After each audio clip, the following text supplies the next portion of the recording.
Hi all. கம come on நெய் மைசூர் பாக் எப்படி செய்யலான்னு பார்த்துடலாங்களா? வீட்லேயே நெய் மைசூர் பாக் ரொம்ப ஈஸியாக செய்யலாம். நமக்கு அந்த பாகோட பதம் மட்டும் தெரிஞ்சால் போதும். ஈஸியான மைசூர் பாக் செய்கிறதுக்கு 1/2 கிலோ கடலை மாவு எடுத்திருக்கேன். ரெடிமேட் கடலை மாவு தான். கடலைப்பருப்பை எடுத்து அரைச்சி அந்த மாதிரி எதுவுமே ப்ராசஸ் கிடையாது. கடலை மாவு 1/2 கிலோ எடுத்து கொஞ்சம் சூடாகிற வரைக்கும் நல்லா வறுத்துக்கோங்க. கலர் மாறக்கூடாது. கலர் மாறிடுச்சு அப்படின்னா டேஸ்ட் கொஞ்சம் கசப்படிக்கும். அதனால் ஜஸ்ட் சூடானால் போதும். அது சூடான கடலை மாவு நல்லா ஜலிச்சு எடுத்துக்கிட்டேன் நான். ஏன் ஜலிக்கிறோம் அப்படின்னா ஏதாவது கிறிஸ்டல்ஸோ இல்லைன்னா உங்களுக்கு கட்டி கட்டாமல் இருக்கும் நம்ம கலக்கும்போது. அதனால் ஜலிச்சு எடுத்துக்கலாம். ஜலிச்ச கடலை மாவு பார்த்திங்கன்னா ஒன்று நெய் இல்லைன்னா எண்ணெய் ஊற்றி நல்லா மிக்ஸ் பண்ணிக்கணும். நான் இங்கே பார்த்திங்கன்னா எண்ணெய் ஊற்றியிருக்கேன்.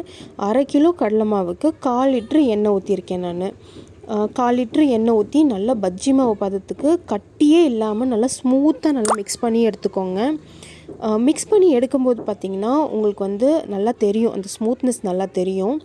நெய்யும் ஊற்றிக்கலாம். நீங்கள் விருப்பப்படுறவங்க நெய்யும் ஊற்றிக்கலாம். நாங்கள் 1/4 லிட்ரு எண்ணெய் ஊற்றியிருக்கேன். ஸோ அது நல்லா மிக்ஸ் பண்ணதுக்கப்புறமா எடுத்து சைடில் வச்சுக்கோங்க.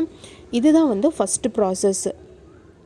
நம்ம மிக்ஸ் பண்ணல எண்ணெய்லேயும் நெய்லேயும் நம்ம மிக்ஸ் பண்ணாமல் இருந்தோம் அப்படின்னா நம்ம சக்கரை பாகில் அந்த மாவு போடும்போது கட்டியாக வரும். நம்ம மிக்ஸ் பண்ணும்போது அது அந்த மைசூர் பாக்கோட அந்த ஸ்ட்ரக்சரே மாற்றிடும். அதனால் நீங்கள் ஆயில்லையோ நெய்லேயோ நீங்கள் மிக்ஸ் பண்ணி எடுத்துட்டிங்கன்னா ரொம்ப ஈஸியாக இருக்கும் அந்த ப்ராசஸ்ஸு. இப்போ நான் பார்த்திங்கன்னா 1/4 லிட்ரு எண்ணெய் எடுத்திருக்கேன் அந்த மாவில் கரைக்கிறதுக்கு. நெய் பார்த்திங்கன்னா 300 கிராம் நெய் எடுத்திருக்கேன். அதாவது 1/2 கிலோ கடலை மாவுக்கு 1/2 கிலோ ஆயில் இல்லைன்னா நெய். அப்படி நான் ரெண்டும் மிக்ஸ் பண்ணி எடுக்கிறதுனால நெய் ஒரு 50 கிராம் அதிகமாக எடுத்திருக்கேன். 250 கிராம் தான் கீ எடுக்கணும். நான் ஒரு 50 கிராம் எச்சாவே எடுத்திருக்கேன். ஏன்னா அது கீ மைசூர் பாக்னால உங்களுக்கு அந்த நெய்யோட ஸ்மெல் ரொம்ப நல்லா வரும். இப்போ பார்த்திங்கன்னா சர்க்கரை பாகுக்கு வச்சுக்கலாம். பாகில் கரைக்கிறதுக்காக சர்க்கரை போட்டாச்சு. ஒரு கம்பி பதம்னு சொல்லுவாங்க இல்லைங்களா, அதுதான். இந்த ஒரே ஒரு ப்ராசஸ் தெரிஞ்சால் போதும் நெய் மைசூர் பாக் சூப்பராக பண்ணிடலாம் நம்ம. ஸோ நான் நெய் மைசூர் பாக் பண்ண என் வீட்டில் இருக்கிறவங்க எல்லோரும் உட்காந்துட்டாங்க கிச்சனில்.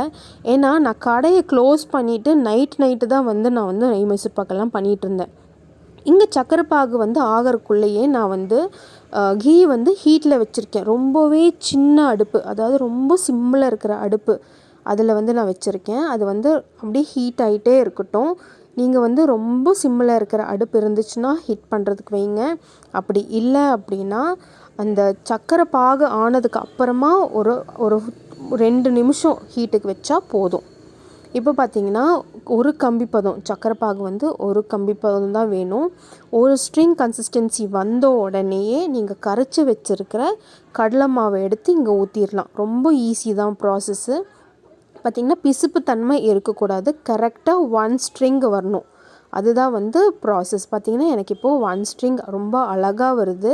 நல்ல நீளமான 1 ஸ்ட்ரிங் வரணும். ஸ்ட்ரிங்கு நீங்கள் அப்படியே ஓப்பன் பண்ணும்போது கட் ஆகக்கூடாது. நல்லா பெருசாக ஓப்பன் பண்ணுற வரைக்கும் அது வரணும். ஸ்ட்ரிங் ஒரு ஸ்ட்ரிங் அப்படியே வரணும். அதுதான் கன்சிஸ்டன்சி. இப்போ அந்த கடலை மாவு எடுத்து ஊற்றிட்டு சிம்மிலேயே வச்சுக்கோங்க. கடலை மாவு எடுத்து ஊற்றிட்டு நல்லா மிக்ஸ் பண்ணிகிட்டே இருங்க. கை வலிக்கும் தான். கண்டிப்பாக கீ மைசூர் பாக் சாப்பிட்ணுன்னா கை வலிக்க நம்ம கலந்து விட்டுட்டே இருக்கணும். இல்லைன்னா கீழே அடி பிடிச்சிக்கும். இப்போது இது பார்த்திங்கன்னா ஒரு 10 மினிட்ஸ் கழித்து இந்த மாதிரி கெட்டி தன்மையில் இருக்கும். பச்சை வாசனை எல்லாமே போயிடும். இந்த டைம் இருக்கும்போது பார்த்திங்க அப்படின்னா நம்ம நெய் சூடுக்கு வச்சுருக்கோம் இல்லைங்களா, அந்த நெய்யை கொஞ்சம் கொஞ்சமாக ஊற்றி மிக்ஸ் பண்ணிகிட்டே இருக்கணும். அந்த நெய் தீர்ற வரைக்கும் கொஞ்சம் கொஞ்சமாக ஊற்றி மிக்ஸ் பண்ணிகிட்டே இருக்கணும். நமக்கு அந்த மிக்ஸ் பண்ணும்போதே நெய் ரொம்ப அதிகமாக இருக்கே அப்படிங்கிற மாதிரி தோணும். பட் நீங்கள் அந்த மிக்ஸ் பண்ணி அந்த தட்டில் ஊற்றி ஆறுனதுக்கப்புறம் எங்கடா போச்சு நெய் அந்த மாதிரி தான் இருக்கும். நெய் ஊற்றின இடமே தெரியாது நமக்கு. ஸோ இருக்கிற நெய் எல்லாமே ஊற்றி மிக்ஸ் பண்ணிக்கோங்க. இந்த டைமில் பார்த்திங்கன்னா நெய் எவ்வளோ ஊற்றணும் அப்படிங்கிறது உங்களோட சாய்ஸ் தான். நீங்கள் அரை லிட்டர் நெய் கூட நீங்கள் ஊற்றலாம். 3/4 லிட்டர் நெய் கூட ஊற்றலாம்.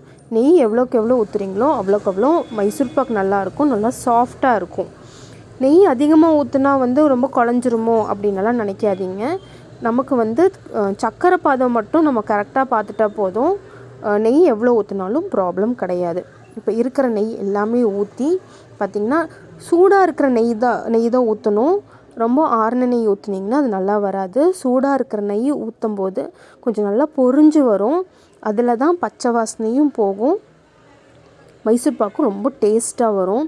ஸோ இப்போ பார்த்திங்கன்னா ஊற்றுனதுக்கப்புறமா இந்த உருட்டு பதம்னு சொல்லுவாங்க, அந்த உருட்டு பதம் வந்த உடனே நீங்கள் வந்து ஒரு ட்ரேயில் நீங்கள் போட்டுக்கலாம். ஸோ ட்ரேயில் போட்டோடனே பார்த்திங்கன்னா நெய் அப்படியே மிதங்குது. நான் வந்து ஒரு கிளாஸ் கீழே ஃப்ளாட்டாக இருக்கிற எந்த சர்ஃபேஸ் இருந்தாலும் ஓகே, எடுத்து நீங்கள் வந்து அதை ஃப்ளாட் பண்ணிக்கோங்க. ஃப்ளாட் பண்ணி ஒரு 5 நிமிஷம் 10 நிமிஷம் நல்லா கூல்டவுன் ஆனதுக்கப்புறமா பீஸ் போட ஆரம்பிச்சிருங்க. லைட்டாக சூடாக இருக்கும் போதே பீஸ் போட்டுருங்க. ரொம்ப ஆறுனதுக்கப்புறம் பீஸு வந்து போட வேண்டாம். இப்போ பார்த்திங்கன்னா என்னோடய நெய் மைசூர் பாக் வந்து நான் நல்லா தட்டில் போட்டாச்சு. நைட்டே பார்த்திங்கன்னா நான் வந்து எல்லாம் எடுத்து அடுக்கி வச்சிடலாம், காலையில் டைம் இருக்காது அப்படிங்கிறனால சூடு நல்லாவே குறையல. நாங்கள் வந்து எடுக்க ஆரம்பிச்சிட்டோம். பட் நீங்கள் நல்லா சூடு குறைஞ்சதுக்கப்புறமா கவுத்தி போட்டிங்கன்னா டப்புன்னு எல்லாமே அழகாக விழுகும். எங்களது சூடாகவே இருந்துச்சு. அதனால் பார்த்திங்கன்னா ஒரு நடுவில் இருக்கிறதெல்லாம் வந்து விழுகவே இல்லை. நாங்கள் கத்தியில் எடுக்கிற மாதிரி தான் வந்துச்சு, சைடில் இருக்கிறது மட்டும்தான் வந்துச்சு. இப்போது நம்மளோட நெய் மைசூர் பாக் ரெடி ஆயிடுச்சு. இந்த ப்ராசஸில் உங்களுக்கு எதாவது டவுட் இருந்துச்சுன்னா கண்டிப்பாக கமெண்ட் செக்ஷனில் கமெண்ட் பண்ணுங்கள். நீங்கள் ஃபஸ்ட்டு நீங்கள் ட்ரை பண்ணுறீங்க நெய் மைசூர் பாக் அப்படின்னா ஜஸ்ட்டு 1 கப்பு கடலை மாவு போட்டு நீங்கள் வந்து ட்ரை பண்ணுங்கள். 1 கப்பு கடலை மாவு நீங்கள் போடுறீங்க அப்படின்னா 1.25 கப்பு வந்து நெய், அதே மாதிரி 1.25 கப்பு சர்க்கரை, இந்த மாதிரி போட்டு ட்ரை பண்ணுங்கள். நீங்கள் சர்க்கரை ரொம்ப கம்மியாக சாப்பிடுவீங்க அப்படின்னா 1க்கு 1 சர்க்கரை கூட போடலாம். கம்பி பதம் தான் வேணும். சர்க்கரை கொஞ்சம் நல்லா அதிகமாகவே எனக்கு ஸ்வீட் பிடிக்கும் அப்படின்னு நினைக்கிறவங்க 1 கப்பு கடலை மாவுக்கு 1.25 கப்பு வந்து சர்க்கரை, அதே மாதிரி 1 கப்புலேருந்து 1.5 கப்பு வரைக்கும் நெய் தாராளமாக ஊற்றலாம்.